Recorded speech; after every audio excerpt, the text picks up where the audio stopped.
Conclave, Step by Step Through the Papal Interregnum, by Mgr Charles Burns, revised by Mgr Denis Carlin.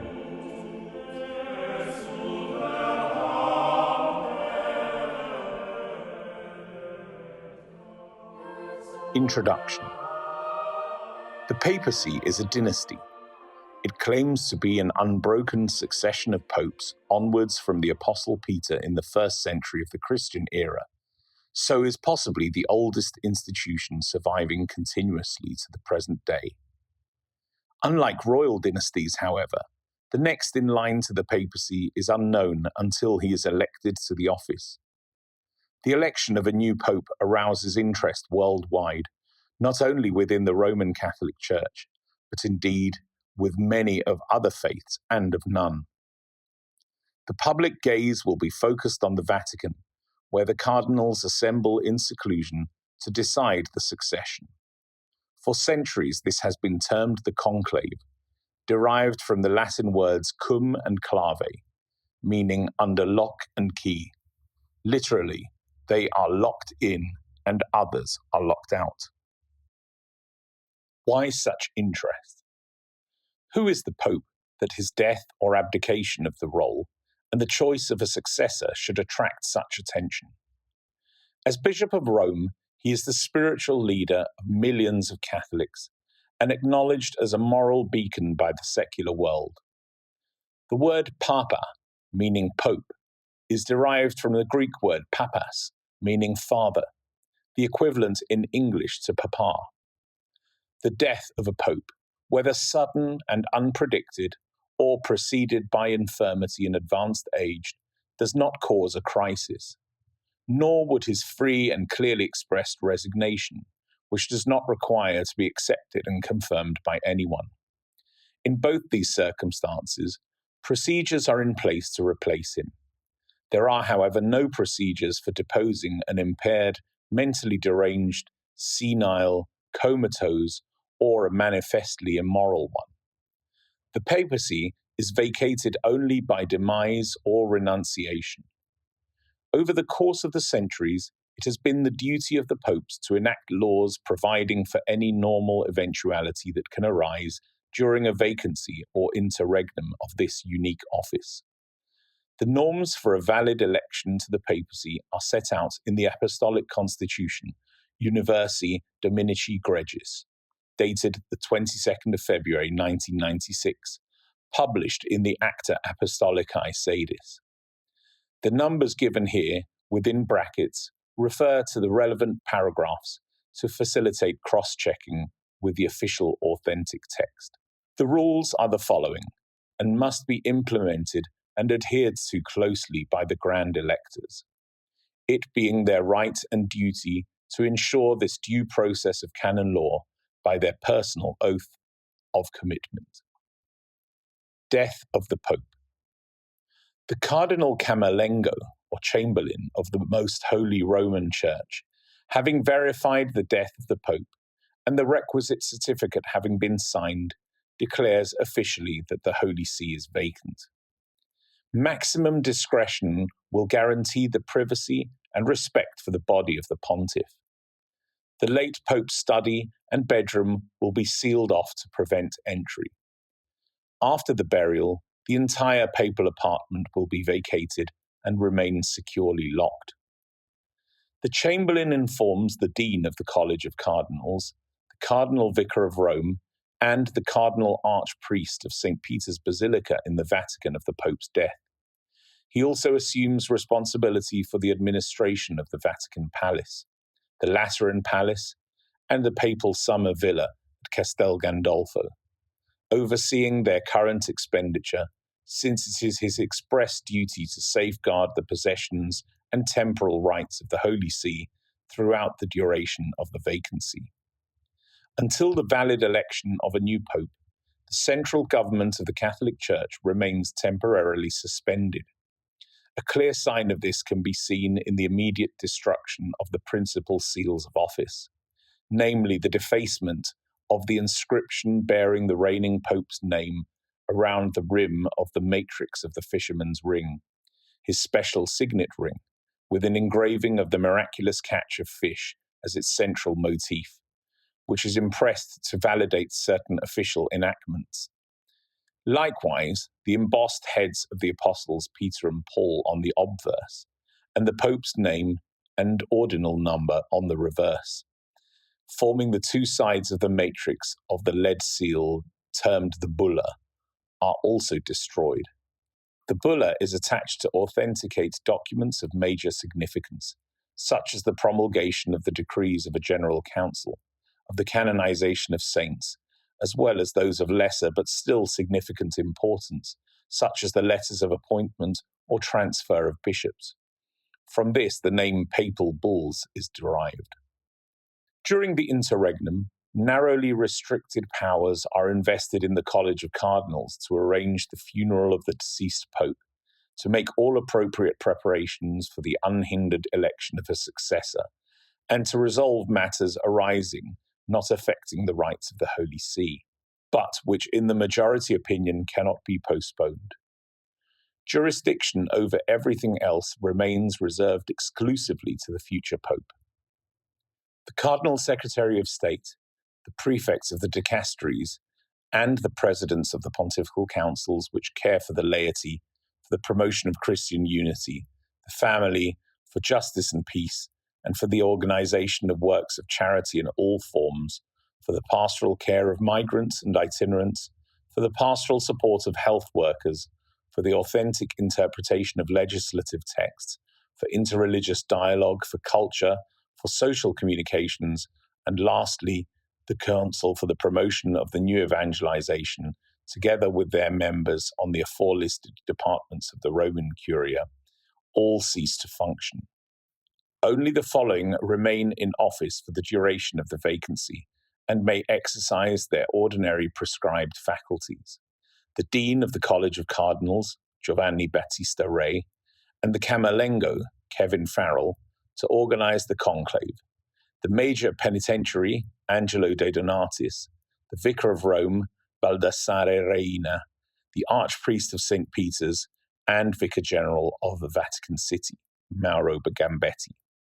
For matters concerning the pastoral care of souls, the substitute of the Secretariat of State, Archbishop Edgar Peña Parra, the Secretary for Relation with States, Archbishop Paul Richard Gallagher, the Secretaries of the Curial Departments and the Papal Almoner, Konrad Krajewski, also remain in office, all answerable to the College of Cardinals. The papal representatives abroad continue at their diplomatic missions, and their accreditations do not lapse. The Grand Electors.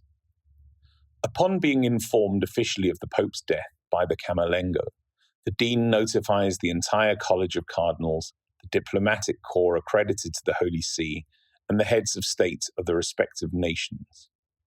He convokes all the cardinals to the Vatican City State for the preparation of the election of a new pope. Unless legitimately impeded, they are expected to attend the general preparatory meetings, termed general congregations, exception being made for the very elderly cardinals, should they prefer to absent themselves from even these initial stages of the process. The College of Cardinals is composed in order of precedence as follows: cardinal bishops and patriarchs, cardinal priests, and cardinal deacons. Although the right to elect a new pope belongs exclusively to the College of Cardinals, not all cardinals may take an active part in the election. Those who have attained their 80th birthday before the day on which the apostolic see becomes vacant no longer exercise a personal role. They may also decide not to attend the preparatory general meetings if they so prefer. The Apostolic Constitution confirms that the maximum number of electors should be restricted to 120, but this norm appeared to be abrogated by the mere fact that after recent consistories for the creation of new cardinals, the aggregate number has sometimes exceeded the legal limit. Before the conclave. The principal protagonists with special roles in the process of the election are the following. Office holders at the time of the death of Pope Francis are listed. Dean of the College of Cardinals, Camerlengo of the Holy Roman Church, Major Penitentiary, Vicar of the Diocese of Rome, Archpriest of St. Peter's, Vicar General for Vatican City-State, former Cardinal Secretary of State, former Cardinal Secretary of State Pietro Parolin, former President of the Pontifical Commission for Vatican City-State, Sister Raffaella Petrini, Senior Cardinal Deacon Dominique Mamberti, Junior Cardinal Deacon George Cuvacad, Master of Papal Liturgical Ceremonies Monsignor Diego Giovanni Ravelli, Secretary of the College of Cardinals Archbishop Ilson de Jesus Montanari. 9 consecutive days of liturgical mourning, termed the Novendiali, will be observed after the death of the Pope, in accordance with the Ordo Exequiarum Romani Pontificis, Order of Funeral Rites of the Roman Pontiff, together with some other official formalities and injunctions.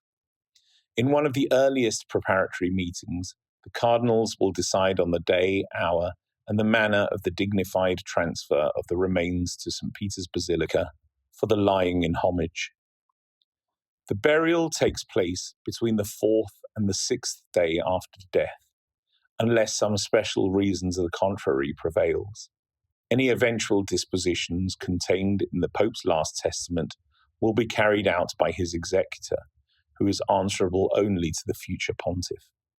These might include a preference for a place of burial other than the crypt of the Vatican Basilica. Parallel with the arrangements for the funeral of the deceased Pope, the cardinals must oversee the preparation for the election of a successor. Much has to be decided. The space of 15 days is considered sufficient to guarantee that distant cardinals arrive in the Vatican in time to join their colleagues. A maximum of 20 days may elapse from the moment the Holy See became vacant. By then, however, all the cardinal electors present are obliged to proceed with the election without further postponement. A decision will be taken fixing the day and the hour for the beginning of the process. To assist the Camerlengo in dispatching ordinary matters inherent in the preparation for the election, 3 assistants, one from each rank of the college, bishops, priests, and deacons, are chosen by lot from among the electors already present in the Vatican. After a period of 3 days, a new trio will be selected to replace the previous one, and so it continues. Also, after the process of election has begun, the meetings of the Camerlengo with his assistants are termed particular congregations and serves to resolve the questions of lesser importance which arise from time to time. More serious matters are referred to the general congregations of cardinals, superannuated non-electors included, over which the dean presides. Prior to the election, they are termed preparatory and held daily to provide an open forum for individual opinions to be aired and suggestions offered. If any case needs to be put to a vote, they will not be open, but done in a way that safeguards confidentiality. In the first general congregation, the cardinals receive a copy of the norms and regulations, and they swear in Latin an oath to observe the prescriptions and maintain secrecy according to the following formula.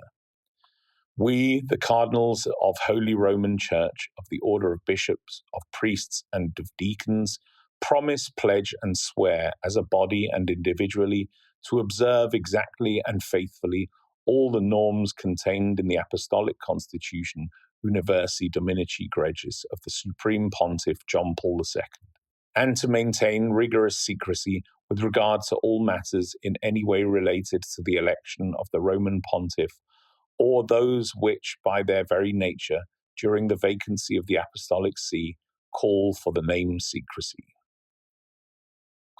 same secrecy. Next, each cardinal adds, and I, Cardinal N, so promise, pledge, and swear.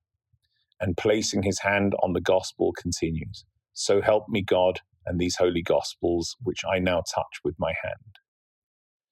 In one of the congregations immediately following, the cardinals will decide on the more urgent items on their agenda, beginning with the arrangements to be made for the funeral of the late Pope, in conformity with the appropriate liturgical norms. A commission composed of the Camerlengo, the former Secretary of State, and the former President of the Pontifical Commission for Vatican City State, undertakes the preparations for accommodating the electors in the Domus Sancta Martha residence adjacent to St. Peter's Basilica. The apartments are allocated by drawing lots. Suitable lodgings have to be found within the restricted area of the election for the other persons who must be included to ensure a smooth conduct of the process, namely the Secretary of the College of Cardinals, who acts as Secretary for the Electoral Assembly, the Master of Papal Liturgical Celebrations, with 2 Masters of Ceremonies and 2 religious employed by the sacristy, and an ecclesiastical assistant to the dean. Furthermore, some priests must be available for hearing confessions, 2 medical doctors for possible emergencies, and an adequate team of domestic staff to prepare and serve meals, and for general housekeeping. All those listed above must have prior approval of the Camerlengo and his current 3 cardinal assistants. They too are bound to observe total confidentiality about anything they come to know directly or indirectly about the election process, in particular about the voting itself, and will be made aware of the seriousness of the oath in Italian that they are required to take. I promise and swear that unless I should receive a special faculty given expressly by the newly elected pontiff or by his successors, I will observe absolute and perpetual secrecy with all who are not part of the College of Cardinal Electors concerning all matters directly or indirectly related to the ballots cast and their scrutiny for the election of the Supreme Pontiff. I likewise promise and swear to refrain from using any audio or video equipment capable of recording anything which takes place during the period of the election within Vatican City, and in particular anything which in any ways, directly or indirectly, is related to the process of the election itself. I declare that I take this oath fully aware that an infraction thereof will make me subject to the spiritual and canonical penalties which the future Supreme Pontiff will see fit to adopt, in accordance with Canon 1399 of the Code of Canon Law. So help me God and these holy Gospels which I touch with my hand. 2 renowned preachers will admonish the electors on the need for wise discernment in choosing a future pope, given the challenges facing the Church in the present moment. The first meditation will be delivered during the obsequies of the deceased pope, the second at the precise moment when the electors withdraw from the outside world and enter the reserved precinct. Voting for the next pope. The electors are now completely alone. The dean will ask them whether the election may begin, or are there still points requiring clarification. Though any substantial modification or substitution of the promulgated norms and procedures is not permitted and would nullify the process. If, in the judgment of the majority, there is nothing to prevent the process from beginning, then it starts immediately. Paramount is the observance of total confidentiality by the electors regarding what transpires during the election, and their protection from any violation of the self-imposed isolation. The Camerlengo and his 3 assistants act as vigilanti, with the cooperation of trustworthy technicians, adept at uncovering surreptitiously installed devices, concealed with the intent of recording or transmitting what takes place within the off-limits area. The intentional use of such instruments is absolutely forbidden. Likewise, any communication or conversation with persons outside the area is forbidden for the duration of the election, and the electors may not receive messages, newspapers, publications of any kind, nor follow news bulletins via audio or video transmissions. This embargo on revealing the outcome of the voting or other matters discussed or decided concerning the election of the Pope in the meetings of the cardinals, both before and during the time of the balloting, applies to all members of the college, including non-electors. This secrecy must be seen as a most grave obligation of conscience. The only valid form of electing the Pope is by scrutiny, a two-thirds majority of the votes cast being required to elect a candidate, or two-thirds plus one when the total number of electors does not divide into 3 equal parts. For instance, with a full electoral college of 120 voters, a two-thirds majority of 80 would be required, whereas with their number reduced to, say, 115, the necessary majority would be 76 plus 1. Should the election begin on the afternoon of the entry to the Sistine Chapel, only one ballot will be held that day. On the following days, if no one was elected on the first ballot, 2 ballots will be held in the morning and 2 in the afternoon. The voting process will be performed in 3 phases. The initial preparatory phase is simply the distribution of the ballot papers by the masters of ceremonies, who give at least 2 or 3 to each elector. They are rectangular in shape and have the words "Eligo in summum pontificem," I elect as supreme pontiff, printed on the upper half, with the lower half left blank to allow space for writing the name of the person chosen. Secondly, the drawing out by lot, one after another, of 9 electors' names by the junior cardinal deacon, the first 3 to serve as scrutineers, the second 3 to carry out the task of the so-called infirmarians, and the last 3 as revisers. Finally, during the voting, the electors remain totally alone in the chapel, so having distributed the ballot papers, but before the cardinals begin to write, the secretary of the College of Cardinals, the master of papal liturgical celebrations, and the masters of ceremonies must leave the chamber. The junior cardinal deacon then locks the door, opening and closing it again each time this is necessary. The compilation of the ballot papers can now start. It is done in secret, each elector writing legibly the name of the person of his choice, if possible in handwriting not easily identifiable as his, and so that the completed paper can be folded lengthwise. This concludes the pre-scrutiny phase of the election process. Casting their votes.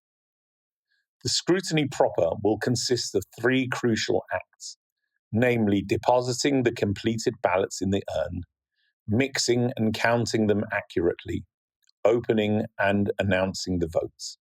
In order of precedence, each elector, holding aloft between thumb and forefinger his completed and folded ballot, and in view of all the others, processes with it to the large chalice-like urn placed in front of the scrutineers. There he halts and declares aloud, "I call as my witness Christ the Lord, who will be my judge, that my vote is given to the one who before God I think should be elected." Placing the vote on the paten, a shallow circular metal plate on which normally the Eucharistic wafers rest during the celebration of Mass, laid on top, and letting it slide into the urn below, he then bows in reverence and returns to his place. An arrangement is foreseen for an infirm elector, having taken the oath, to cast his vote without leaving his seat by consigning the ballot to a scrutineer, who performs the identical ritual of sliding it from the paten into the urn. If any electors are so ill that they cannot come personally to the Sistine Chapel, but need to remain confined to their rooms, in these cases, the infirmarians will go to the Domus Sancta Martyr to administer the oath individually, in an empty locked receptacle, and deliver it to be opened and the ballots checked by the scrutineers. In order not to prolong the laborious electoral process unduly, the infirmarians may vote immediately after the senior elector and perform this special duty while the others in the chapel continue with the balloting, thereby avoiding unnecessary delay. Counting the votes. After the ballots of all the electors have been deposited according to the norms, the second stage of the scrutiny follows immediately. The first scrutineer shakes the urn several times to mix the papers thoroughly. The last scrutineer counts them meticulously, transferring them one by one in full view of all those present to another empty receptacle. If the number of ballots does not tally with the number of participating electors, the ballots must be burned and a second vote taken at once. If the ballots do correspond to the number of electors, then the process of reading and announcing the names of those for whom the votes have been cast will be done in the following manner. The 3 scrutineers will be seated at a table in front of the altar, on which the ballot papers have been placed. The first scrutineer takes a ballot, unfolds it, notes the name of the person for whom the vote was cast, and passes it in silence to the second scrutineer, who likewise notes the name written on the ballot, before passing it to the third scrutineer, who reads it out in a clear voice, audible to all the electors present, so that they can hear and record the vote on the pages prepared for that purpose. He himself writes down the name he has just read aloud. He then inserts a needle through the word eligo, I elect, on each ballot, drawing a thread through to be knotted securely at both ends, so that there is no risk of their dispersal. The sum of votes obtained by different papabili is calculated and recorded on a separate sheet of paper. This concludes the second phase of the election by scrutiny. Double checking. The third post-scrutiny phase follows, also comprised of 3 stages. The scrutineers count the ballots all the individual electors have received in their favour.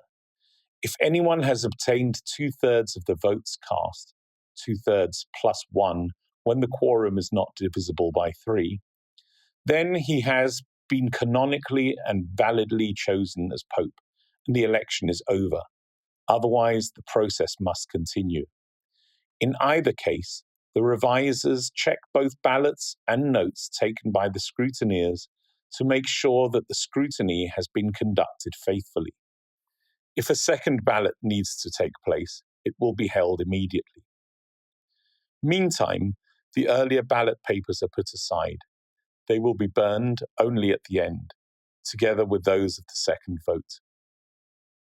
At that juncture, the junior cardinal deacon will readmit the secretary of the college and the masters of ceremonies to assist the scrutineers in disposing of all the papers in the stove specially installed for this purpose in a corner of the Sistine Chapel.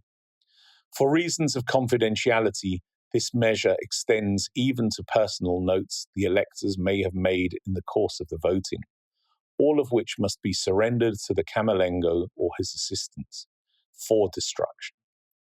They have the task of drawing up an accurate and detailed account of the voting at each session that will be enclosed in a sealed envelope to be kept in a specially designated archive.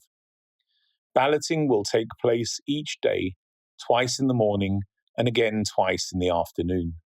After balloting has been carried out as prescribed for 3 days without arriving at a conclusive result, the process will be suspended for 1 day before being resumed in the usual manner. Another pause may be taken after 7 more ballots, and again after another 7 ballots. Impasse. Faced with an impasse, calculated at around 33 or 34 ballotings, the Camerlengo will ask the electors for their opinion on how to proceed, and the election proceeds in accordance with what the absolute majority decides. For the validity of the election, however, a 2/3 majority of the votes will always be required. Even in the extreme case of voting only on the 2 papabili who obtain the greatest suffrage in the immediately preceding ballot, and are excluded themselves from voting in the resumed round of balloting. The modern composition of the College of Cardinals aims at being representative of the universal church. Nevertheless, there is nothing to prohibit the votes being cast for someone outside the College of Cardinals who is deemed suited to shoulder the munus patrinum, the office of Peter the Apostle. Beware, the last time a non-cardinal was elected, in 1378, it caused the Great Western Schism, which divided Christendom into rival factions for almost 40 years. Some statistics.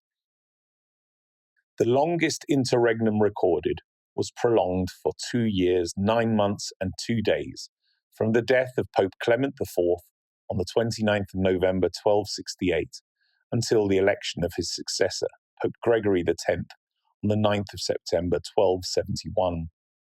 A previous one had lasted for 2 years, 3 months, and 1 day, the interval between the pontificates of Pope Honorius IV and Pope Nicholas IV in 1292. They were exceptions. In modern times, the actual conclaves have been of very short duration.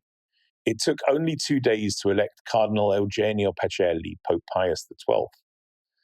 Albino Luciani, Pope John Paul I, Cardinal Joseph Ratzinger, Pope Benedict XVI, and Cardinal Jorge Mario Bergoglio, Pope Francis, following interregnums ranging from 14 to 19 days. It took 3 days to elect Cardinal Giovanni Battista Montini, Pope St. Paul VI, and Cardinal Karol Wojtyła, Pope St. John Paul II, both after an interregnum of 17 days. It took 4 days to elect Cardinal Giacomo della Chiesa, Pope Benedict XV, and Cardinal Angelo Roncalli, Pope St. John XXIII, after interregnums of 13 and 18 days respectively. And it took 5 days to elect Pope Pius X and Pope Pius XI, following interregnums that lasted 15 and 14 days respectively. The number of votes cast in the balloting during these recent conclaves in favour of these cardinals, resulting in their election to the papacy, has never been revealed, though accurate records are made but remain inaccessible to consultation and are kept in a special archive in strict security. Election achieved. When the election has taken place, the junior cardinal deacon summons the secretary of the college and the master of papal liturgical ceremonies back to the Sistine Chapel. The dean, in the name of the whole college of the electors, will ask the consent of the newly elected with the words, "Do you accept our canonical election as Supreme Pontiff?" Having received his assent, the dean continues, "By what name do you wish to be called?" The Pope declares the name he wishes to assume during his pontificate. The Master of Liturgical Ceremonies, acting as notary, and the 2 Masters of Ceremonies as witnesses, draw up a document certifying the new Pope's acceptance and the name he wishes to assume as pontiff. After his acceptance, the newly elected, provided he is already a bishop, becomes immediately Bishop of Rome, true Pope and head of the College of Bishops, acquiring full and supreme authority over the universal church. At this juncture, he will be accompanied by the Master of Ceremonies to a small robing room situated immediately behind the imposing fresco of the Last Judgment, where they assist him to divest from his scarlet robes as a cardinal and don the traditional white vesture of a pope. 3 sizes of soutane, large, medium, and small, are in readiness to be rapidly adjusted to meet his personal requirements, together with the white moire silk fascia and skullcap, the lace rochet or surplice, the crimson silk mozzetta, a sort of shoulder cape, the red Morocco leather slippers, and the elaborate gold-embroidered red velvet stole. If he is not already a bishop, he then receives episcopal ordination at the hands of the dean of the college without further delay. Otherwise, one by one, in order of rank within each class, the electors must first pay homage and obedience to the new pope, followed by a solemn act of thanksgiving to God, intoning the Latin hymn Te Deum. This is the moment when the senior cardinal deacon announces from the central balcony of St. Peter's that a canonical election has taken place and proclaims the identity of the newly elect and the pontifical name he intends to adopt. This proclamation is made using the Latin formula, Annuncio vobis gaudium magnum, habemus papam, eminentissimum ac reverendissimum dominum N, sancte Romane ecclesiae cardinalem N, qui sibi nomen imposuit en, meaning, I announce a great joy to you. We have a pope, the most eminent and most reverend Lord, the Lord N, baptismal name, Cardinal N, surname, of the Holy Roman Church, who has taken the name of N, his choice of pontifical name. The new pope will then make his appearance on the central balcony of St. Peter's Basilica and impart from there the first apostolic blessing, urbi et orbi, to the city and to the world. The conclave is over. The Holy See is no longer vacant. Another pontificate has already begun.